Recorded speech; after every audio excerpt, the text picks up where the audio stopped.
হাসিনার পতনে বাংলাদেশে আনন্দঘন মুহূর্ত হবে, ভবিষ্যৎ কঠিন। এবং সর্বশেষ জানাবো বিএনপিতে নির্বাচনী প্রস্তুতি। এতক্ষণ শুনছিলেন সংবাদ শিরোনাম, এবার বিস্তারিত। হাসিনার পতনে বাংলাদেশে আনন্দঘন মুহূর্ত হবে, ভবিষ্যতে কঠিন। বাংলাদেশের সাবেক প্রধানমন্ত্রী শেখ হাসিনার পতনের 1 বছর পূর্তি এবং দেশের নতুন ভবিষ্যৎ উদযাপনে সম্প্রতি রাজধানীতে জড়ো হয় হাজার হাজার মানুষ। তুমুল বৃষ্টির মধ্যে দেশের বিভিন্ন রাজনৈতিক দল এবং অ্যাক্টিভিস্টদের নিয়ে নতুন বাংলাদেশের পরিকল্পনা প্রকাশ করেন অন্তর্বর্তী সরকারের প্রধান ডক্টর মোহাম্মদ ইউনূস। এছাড়া দেশব্যাপী কনসার্ট, র্যালি এবং বিশেষ দোয়া মাহফিলের অনুষ্ঠানের আয়োজন করা হয়। রাজনৈতিক বিশ্লেষকদের কেউ কেউ 17 কোটি জনসংখ্যার মুসলিম সংখ্যাগরিষ্ঠ দেশটির এবারের গণঅভ্যুত্থানকে দ্বিতীয় স্বাধীনতা বলে আখ্যা দিয়েছেন।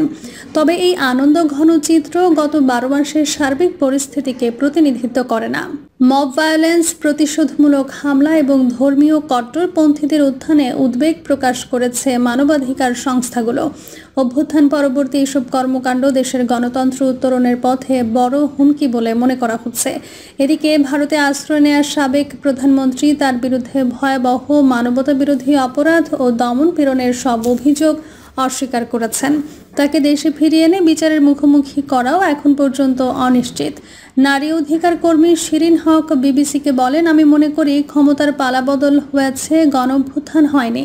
কেননা এখনও নারী বিদ্বেষ অক্ষুণ্ণ এবং পুরুষদের আধিপত্য অটুট রয়েছে। অন্তর্বর্তী সরকার কর্তৃক গঠিত নারী বিষয়ক সংস্কার কমিশনের উদ্দেশ্যে সমাজ ও রাজনীতিতে এমন কিছু পরিবর্তন নিয়ে আসা যা গণতন্ত্র ও বহুত্ববাদের লক্ষ্যে সংঘটিত গণঅভ্যুত্থানের প্রতিফলন ঘটাবে।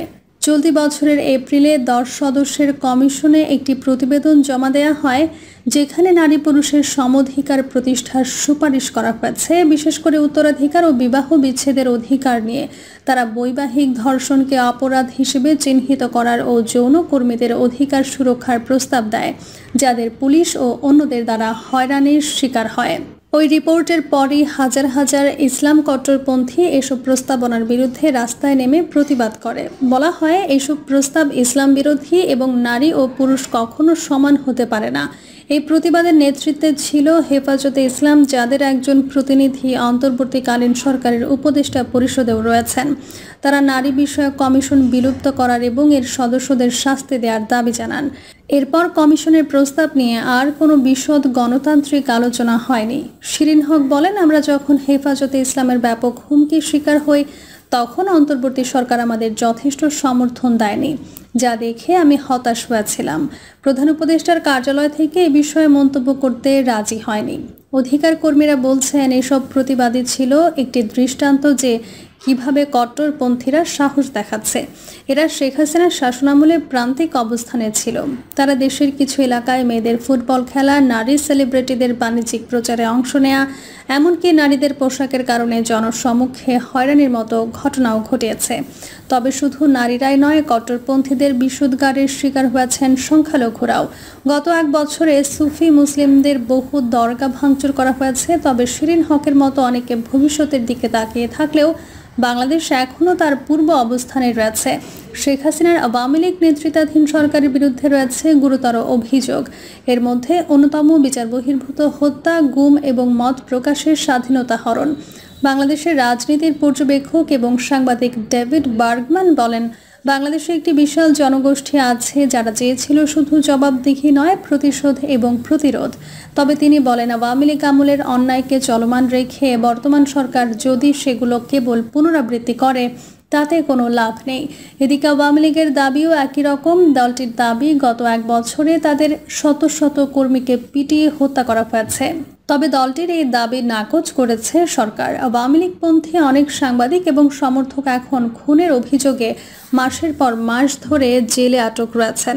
সমালোচকদের দাবি, এসব অভিযোগের পেছনে সুষ্ঠু তদন্ত নেই, বরং তাদের আগের রাজনৈতিক অবস্থানের কারণেই তাদের বন্দী রাখা হয়েছে। এদিকে সাবেক উপদেষ্টা ও জাতীয় নাগরিক পার্টির আহ্বায়ক নাহিদ ইসলাম বলেছেন, একটি বড় গণঅভ্যুত্থানের পর স্থিতিশীলতা ফিরে আসতে সময় লাগে। আমরা এখনও একটি রূপান্তরকালীন পর্যায়ে আছি। তিনি স্বীকার করেন যে দেশে চ্যালেঞ্জ রয়েছে, তবে ইসলামপন্থীদের প্রভাব বাড়ছে এমন উদ্বেগ তিনি উড়িয়ে দিয়ে বলেন, এটি দীর্ঘদিন ধরে চলমান একটি সাংস্কৃতিক দ্বন্দ্বের অংশ।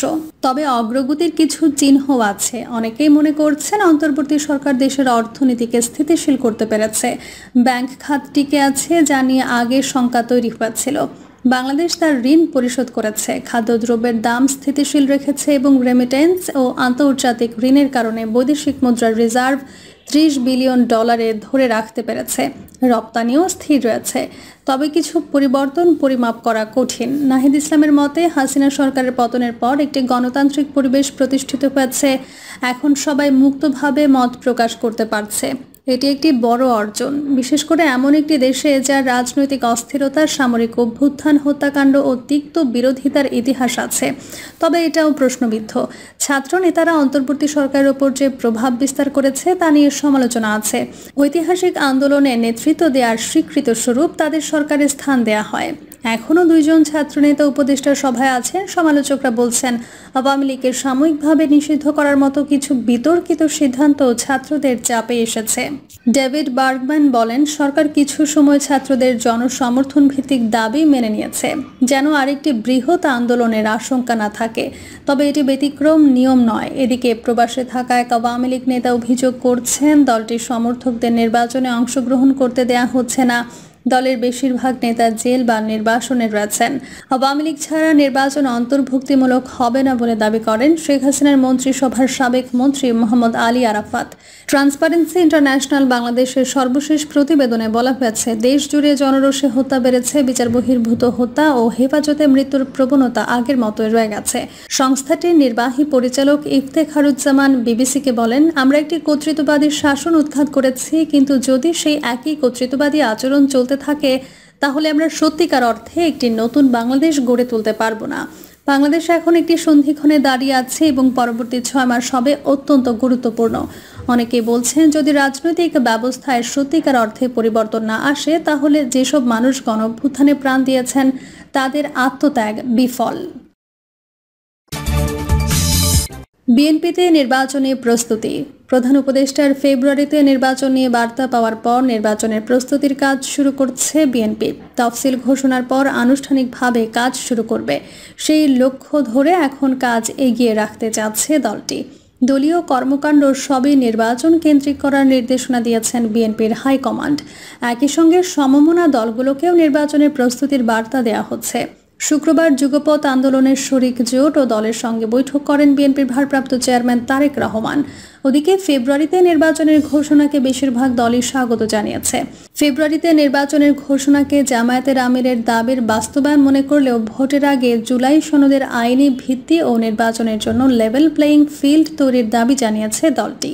অন্যদিকে নির্বাচনের আগে সংস্কার, বিচার ও প্রশাসনের নিরপেক্ষতার প্রতিশ্রুতি চেয়েছে এনসিপি। লন্ডনে অন্তর্বর্তী সরকারের প্রধান উপদেষ্টা ডক্টর মোহাম্মদ ইউনূসের সঙ্গে বিএনপির ভারপ্রাপ্ত চেয়ারম্যান বৈঠকের পর দেশে নির্বাচনী আবহাওয়া তৈরি হয়েছিল। ওই সময় দলগুলো নির্বাচনের প্রস্তুতি নিলেও ভোট নিয়েছিল শঙ্কা। মঙ্গলবার প্রধান উপদেষ্টার ঘোষণার মধ্য দিয়ে সেই শঙ্কা কেটে গেছে বলে মনে করছেন রাজনৈতিক দলগুলোর নেতারা। বলছেন, লন্ডন বৈঠকের পরও নির্বাচন নিয়ে রাজনৈতিক দলগুলোর মধ্যে মতবিরোধ দেখা দেয়। সেই সুযোগে ফ্যাসিস্ট আওয়ামী লীগ দেশে অস্থিতিশীল পরিবেশ তৈরির ষড়যন্ত্র করে। প্রধান উপদেষ্টার ফেব্রুয়ারিতে নির্বাচন ঘোষণার মধ্য দিয়ে সেই রাজনৈতিক অচলাবস্থার দূর হয়েছে। দেশ এখন নির্বাচনী টানেলে ঢুকেছে। রাজনৈতিক দলগুলোকে নির্বাচনমুখী হওয়ার আহ্বান জানিয়েছেন তারা। বিএনপির স্থায়ী কমিটির সদস্য ডক্টর খন্দকার মোশাররফ হোসেন মানবজমিনকে বলেন, প্রধান উপদেষ্টা তো একটা ডেডলাইন বলেছেন যে সর্বশেষ ফেব্রুয়ারিতে কিংবা রমজানের আগে নির্বাচন হবে, কিন্তু সুনির্দিষ্ট করে নির্বাচন কমিশন দিন তারিখ ঘোষণা করবে। ওটা করার পরেই আমাদের প্রক্রিয়া শুরু হবে। জনগণের প্রত্যাশা অনুযায়ী যাতে সুষ্ঠু ও নিরপেক্ষ নির্বাচন হয়, এ ব্যাপারে বিএনপিও সহযোগিতা করবে। সরকারকেও আন্তরিক হতে হবে এবং জনগণকেও এগিয়ে আসতে হবে। স্থায়ী কমিটির সদস্য বেগম সেলিমা রহমান মানবজমিনকে বলেন, নির্বাচন জনগণের গণতান্ত্রিক ও ভোটাধিকার ফিরিয়ে দেওয়ার জন্য আমরা লড়াই ও সংগ্রাম করেছি। এটা আমাদের তৃণমূলের নেতাকর্মীরা জানেন। সেই নির্দেশনা তো আগেই দেওয়া হয়েছে। বিএনপির সংশ্লিষ্ট সূত্র জানিয়েছে, বিএনপির নির্বাচনী ইশতেহার তৈরির কাজ শুরু হয়েছে। এটা চলমান রয়েছে। তফসিল ঘোষণার পর দলের ইশতেহার ঘোষণা করা হবে। ওদিকে আনুষ্ঠানিকভাবে বিএনপির দলীয় প্রার্থী বাছাইয়ের কাজ এখনও শুরু হয়নি। তবে ভেতরে ভেতরে দলের মনোনয়ন প্রত্যাশীদের খোঁজ খবর নিচ্ছে। এবার তরুণদের বেশি প্রাধান্য দেওয়া হবে। এক্ষেত্রে জনগণের সঙ্গে সম্পৃক্ততা, গ্রহণযোগ্যতা, ব্যক্তি সততা, শিক্ষা এবং জুলাই গণঅভ্যুত্থানের মধ্যে যে নতুন বাংলাদেশ গঠনের চেতনা ধারণ, আন্দোলনের ভূমিকা, দলের প্রতি আনুগত্যতা, দেশপ্রেম সহ বিভিন্ন বিষয়ে তথ্য সংগ্রহ করা হচ্ছে। প্রিয় দর্শক, এই ছিল এখনকার সর্বশেষ সংবাদ। আপডেট সব সংবাদ পেতে চ্যানেলটি সাবস্ক্রাইব করে বেল আইকনটি ক্লিক করে রাখুন।